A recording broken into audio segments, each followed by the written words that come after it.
Well, it's You mean the start from the bottom, pick yourself up by your bootstraps. You need to fail a couple times, that kind of thing.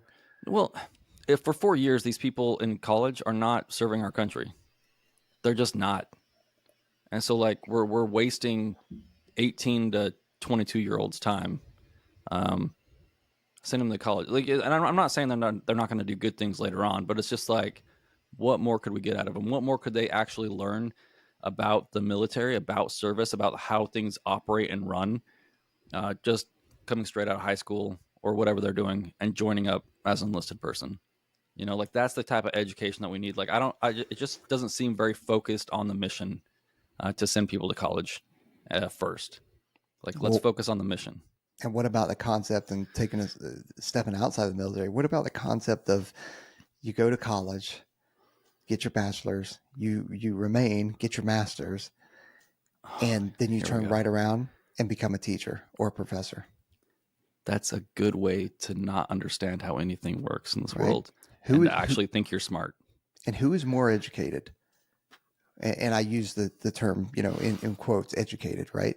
Somebody who went and did theoretical stuff through and read a lot of books, which reading is extremely important, but did bachelor's, master's, and now comes back to be a teacher or professor, or the person that has spent that last 4, 6, 8 years traveling the world, integrating with people, and putting themselves in situations that aren't the best or maybe are fantastic, but you're seeing other cultures. Like that's one of the things that I try and impart on my kids. Like, dude, you have gotten to see not just different cultures from different countries, but different states too. Like, and you can see the cultural differences between the states, and you've gotten a chance to experience all that, and so many people haven't. Yeah. And they don't appreciate the education now, but they will. Yeah. Well, it's hard to explain to someone that lives in a bubble that they live in a bubble, Yeah. and going out there and seeing the reality of the situations. Like when a couple idiots are like, we're going to ride our bike across Afghanistan. There's good people there. We're like, okay, I agree with you that there's a lot of great people in Afghanistan. B, you're dead. Like, you know what I mean?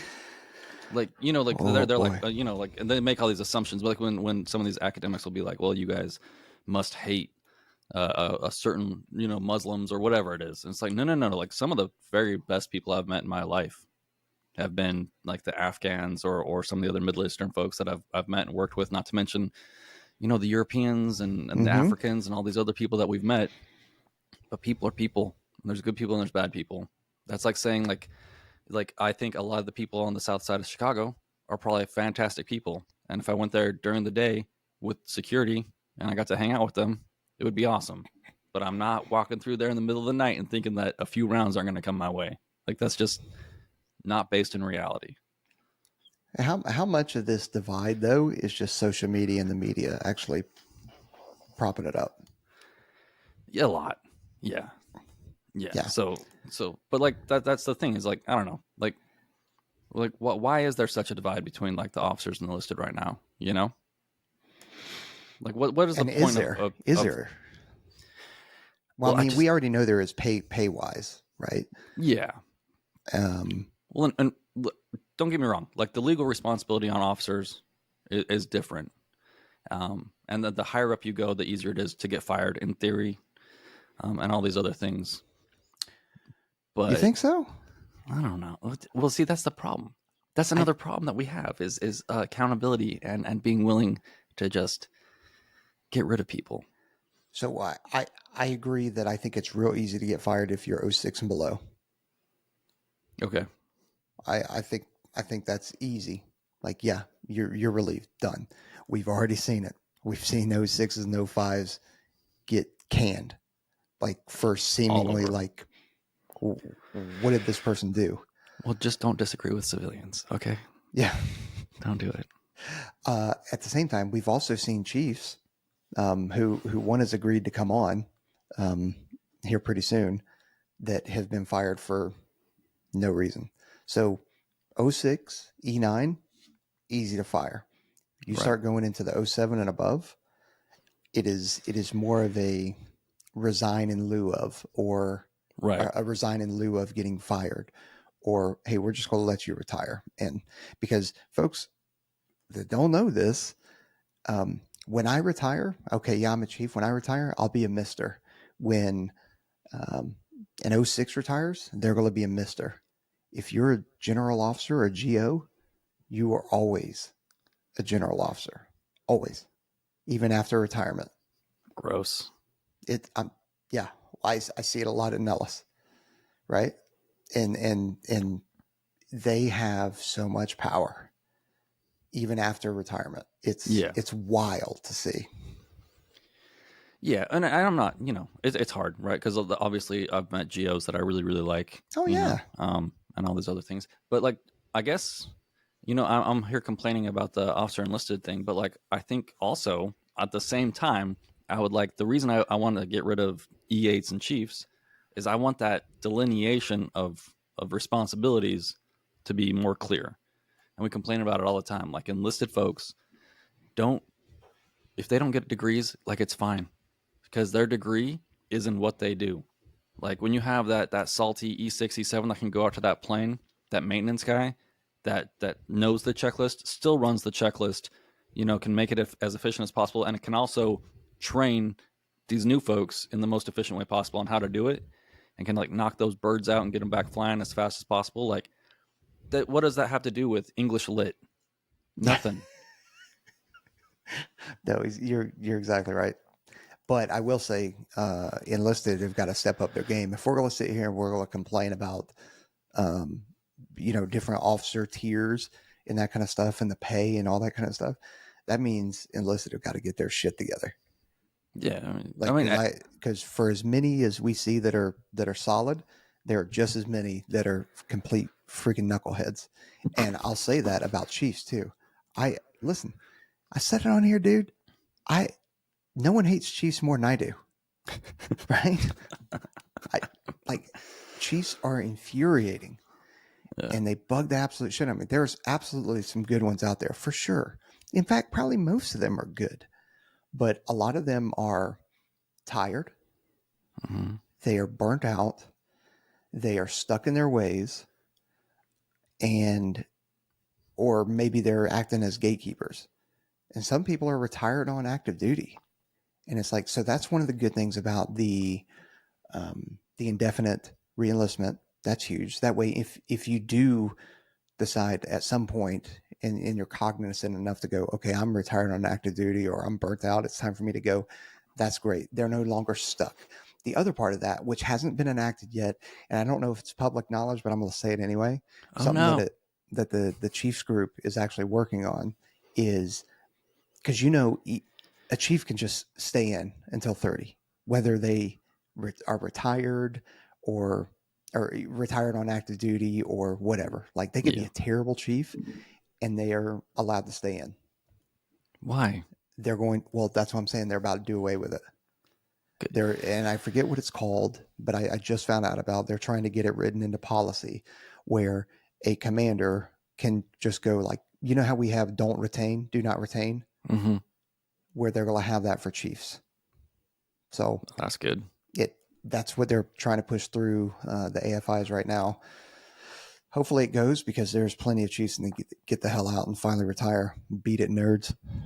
Yeah, well, you know me. I think we have way too many senior NCOs and chiefs and officers, like like 06 and aboves. Like it just doesn't seem like we need that many. If you're good at what you do, like, and don't get me wrong, like where you're at, there's probably not enough of you, right? Of Chief Petrus, where you're currently Or sitting. just the one is too many. I don't know. Yeah, but you know what I mean. But like, you go to some places and you're just like, why do we have this many chiefs sitting in one room? I don't Yeah. understand. So, um, We may have the right number at the weapons school just in the way that there's only one.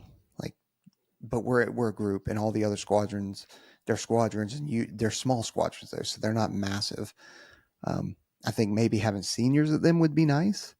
yeah. Like, and that's ideally what I would do because of the impact that they're making in the Air Force and in the joint world. Um, but yeah, I'm the only one right now. There's two things, right? Like to me, like the lack of focus on the squadron that I see sometimes from like everything above the squadron is infuriating. Like the Air Force exists for the squadrons, not for anything else. Like if you're doing stuff that has nothing to do with the squadrons, or the squadrons don't like it, or you're not communicating with them regularly, which is my gripe about groups, wings, naps, all that other stuff that goes all the way up to the match comms before it actually gets down to the squadron, and how much time and coordination it takes to like help a squadron out is a little ridiculous. And on the other side, the second thing was, like the Chiefs, your O6s and above, or whoever, like, yeah, you should get privileges as you earn your way up the chain, right? There's definite privileges, but also you should be held to a higher standard and responsibility. And so like that edge that you're standing on should get a lot thinner because you've had a lot more practice at it. And so like you should have a good time. You should have a little more leeway to do what you want to do, but also if you're not maintaining the standards, if you're not doing the right thing, like your path to being a mister should be much shorter. Being a mister. Or miss or misses Yeah, or it, we're not whatever. discriminating. Yeah.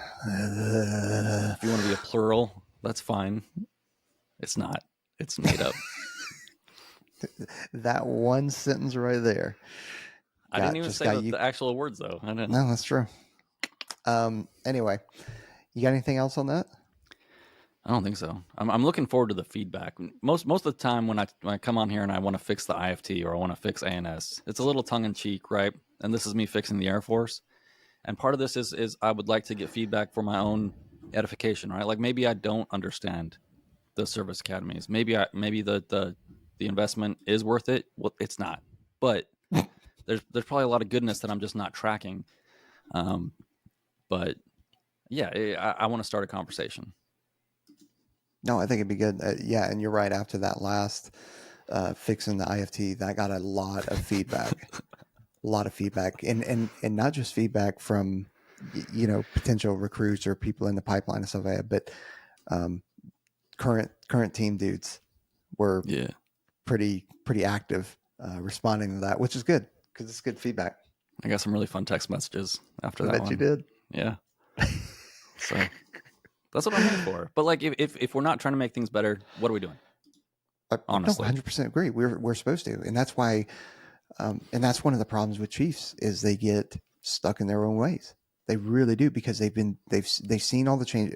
So one is they have change fatigue because they've seen the Air Force change so much, and by the time they become a chief, they are just like, oh God, change again. No, we're not changing.